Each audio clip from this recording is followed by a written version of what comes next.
আপনারা জানেন যে লোকসভা নির্বাচন আসন্ন, আর সারা বছরই ভারতীয় জনতা পার্টি সারা দেশে এবং প্রত্যেকটা রাজ্যে আমরা নির্বাচন ছাড়াও আমরা সারা বছর মানুষের সঙ্গে থাকি।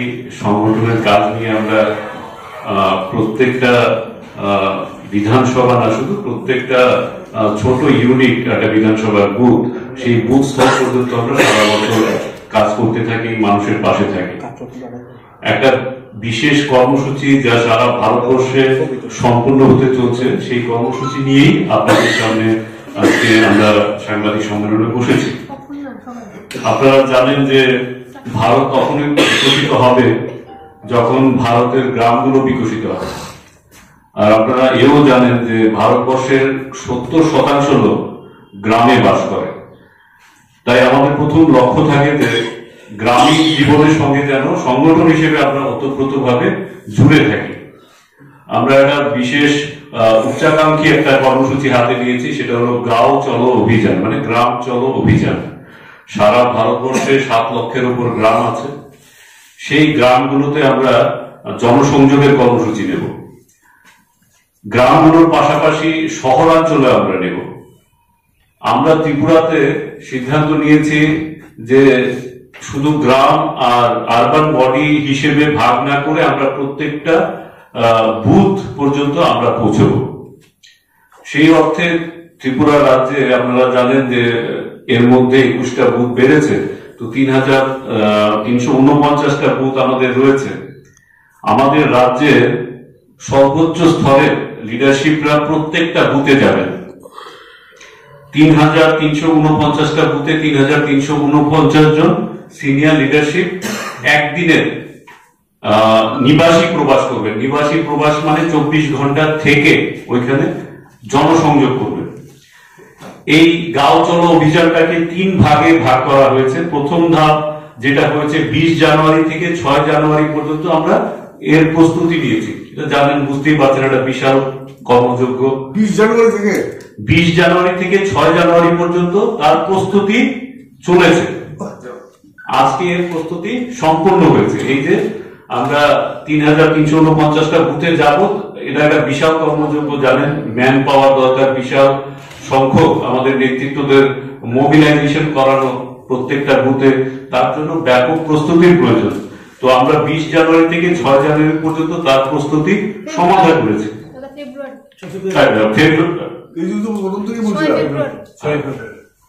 6 ফেব্রুয়ারি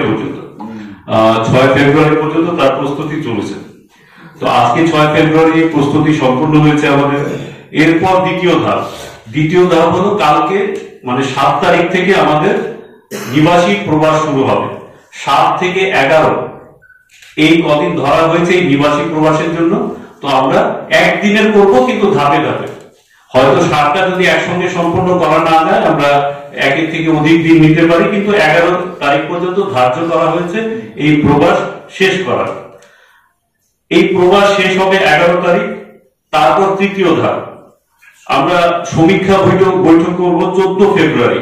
এই সারা ত্রিপুরা রাজ্যের প্রত্যেকটা বুথে আমাদের দলীয় নেতৃত্বরা যাবেন। ওইখানে প্রত্যক্ষ ভাবে যেই স্থিতিগুলো রয়েছে সাংগঠনিক দৃষ্টিতে এবং সামাজিক দৃষ্টিতে এবং সরকারি ব্যবস্থাপনার দৃষ্টিতে এক একটা বুথ কি স্থিতিতে রয়েছে তার একটা সমীক্ষা বৈঠক হবে 14 তারিখ। তো এখানে আমাদের যেমন শীর্ষস্থানীয় যারা নেতৃত্বরা রয়েছেন, মাননীয় মুখ্যমন্ত্রী থেকে শুরু করে আমাদের প্রদেশ সভাপতি এবং অন্যান্য মন্ত্রীরা, প্রদেশ যারা অফিস বেয়ারার রয়েছেন, ওনারাও বিভিন্ন বিধানসভায় বিভিন্ন বুথে যাবেন। যেমন আমাদের মাননীয় মুখ্যমন্ত্রী প্রফেসর ডক্টর মানিক সাহা, উনি সুরমা বিধানসভায় যাবেন। সুরমা বিধানসভার কোনো একটা বুথে, নির্দিষ্ট কোনো একটা বুথে উনি সারাদিনের, মানে 24 ঘন্টা উনি প্রবাস করবেন। এই প্রবাসে কর্মসূচি আমরা পালন করব প্রত্যেকটা লিডারশিপে। তার মোটামুটি আমি আপনাদের বুলেট পয়েন্টস বলে দিচ্ছি। বুথ কমিটিগুলোকে নিয়ে সভা করবেন, ভোটার তালিকা পরিদর্শন করবেন, নতুন ভোটারদের সঙ্গে মিলিত হবেন, বুথ এলাকায় যারা বিশিষ্ট জনেরা রয়েছেন, সে বিশিষ্ট শিক্ষক হতে পারেন, মেরিটোরিয়াস স্টুডেন্টরা হতে পারেন, সেখানে কোনো এনজিওতে যারা কাজ করেন বা এনজিও যারা চালান বা বিভিন্ন সমাজসেবামূলক কাজ করেন, বিশিষ্ট ব্যক্তিবর্গের সঙ্গে ওনারা দেখা করবেন। আপনারা জানেন কিছুদিন আগে বিকশিত ভারত সংকল্প যাত্রা হয়েছে, তার অন্তর্গত সারা রাজ্যে অনেক বেনিফিশিয়ারি নতুন ভাবে রেজিস্ট্রিকৃত হয়েছেন। তো সেই বুথ এলাকায় যারা যারা থাকবেন ওদের সঙ্গে দেখা করবেন, যারা বেনিফিশিয়ারি আছেন এবং এই বিকশিত ভারতের অন্তর্গত যারা অন্তর্ভুক্ত হয়েছেন এদের সঙ্গে যোগাযোগ করবেন, ওদের সঙ্গে ছবি তুলবেন। ওদের বিকশিত ভারতের অ্যাম্বাসেডর রূপে আমরা নামকরণ করেছি ওদের, যারা এইবার যারা এই কর্মসূচির অন্তর্গত যারা নথিভুক্ত হয়েছেন এদের সঙ্গে ছবি তোলা, ওদের সঙ্গে কথা বলা। যারা বিরোধী দলের এক সময় হয়তো জনপ্রতিনিধি ছিলেন ওদের সঙ্গে যোগাযোগ স্থাপন করা। বিজেপির জনসংঘ আমল থেকে যদি কোনো আমাদের দলীয় কর্মকর্তা থাকেন ওদের সঙ্গে দেখা করা। পুরনো কার্যকর্তা যারা রয়েছেন ভারতীয় জনতা পার্টির ওনাদের সঙ্গে দেখা করা। বিশিষ্ট যুবা যাদের আইকন বলা যায়, প্রত্যেকটা বিধানসভায় প্রত্যেকটা গ্রাম অঞ্চলের প্রত্যেকটা বুথে এমন কিছু কিছু ব্যক্তিত্ব থাকে যাদের ওই সমাজের মানুষ যুব আইকন হিসেবে দেখেন, এদের সঙ্গে যোগাযোগ করা। বিশিষ্ট ব্যবসায়ীদের সঙ্গে যোগাযোগ করা। ধর্মীয় স্থানগুলো পরিদর্শন করা। প্রবীণ মুক্তিযোদ্ধা, তারপর যারা শহীদ যদি থাকেন কোনো পরিবার ওদের সঙ্গে যোগাযোগ করা। মানে ব্যাপক একটা কর্মসূচি নিয়ে একদিনের জন্য 24 ঘন্টার জন্য ওই বুথে নিবাসী প্রবেশ করা।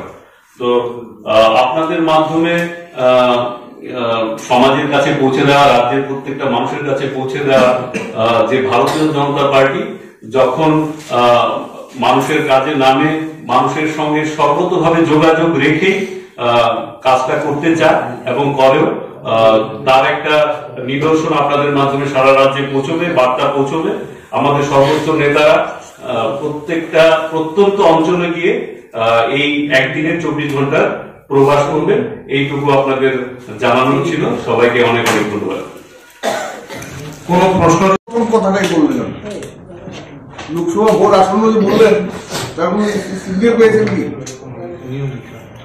না, আমরা তো নিয়মই বলতে পারি, বাই ডিফল্টই বলতে পারি আসন্ন। আমরা যদি 5 বছর হিসেব করি, 3 মাস হতে পারে, 2 মাস হতে পারে, 1 মাস হতে পারে, আসন্ন বলা যাবে। আসন্ন বলা যাবে কিন্তু ডেট আমরা এখনো পাইনি, কিন্তু আমরা সবাই জানি এই সময়টাতেই লোকসভা প্রার্থী পদ নিয়ে কি চূড়ান্ত কিছু হয়েছে? না, প্রার্থী পদে বিজেপিতে এত তাড়াতাড়ি চূড়ান্ত কিছু হয় না, যথেষ্ট সময় রয়েছে। এর জন্য আমি আধিকারিক তো না এই কথার উত্তর দেওয়ার, সেই জন্য আমাদের দলীয় সভাপতি রয়েছেন, ওনারা বলতে পারেন। আচ্ছা, গত যে প্রেস মিট গেল তখন আমি প্রশ্ন করেছিলাম শিক্ষক কর্মচারীদের ডিএ নিয়ে, তো সুব্রত সেদিন বললো যে সঠিক সময় ডিএ হয়ে যাবে। আমি তো বুঝতে পারলাম যে সঠিক সময়টা কবে, উত্তর দিতে পারেনি। আপনার কাছে কিছু উত্তর আছে কি? এটা আজকের এই প্রেস কনফারেন্সে এই বিষয় নিয়ে নেওয়া যাবে, নিশ্চয়ই সুব্রত বাবুর কাছে গেলে আপনারা আবার আমরা তো যাবেন, আপনার নেতৃত্বে যাচ্ছেন, ভুক্ত বলতে যাচ্ছেন, তখন যদি প্রশ্ন করেন তখন আপনি কি বলবেন? আমি আমার কাছে গেলে আমি কি যখন আপনাদের বুথে গেলে আপনারা প্রশ্ন করবেন তখন আপনারা উত্তর পেয়ে যাবেন নেতাদের কাছ থেকে। মানে বিয়ের নিয়ে যাবেন, তবে বিয়ের অর্ডারটা নিয়ে যাবেন।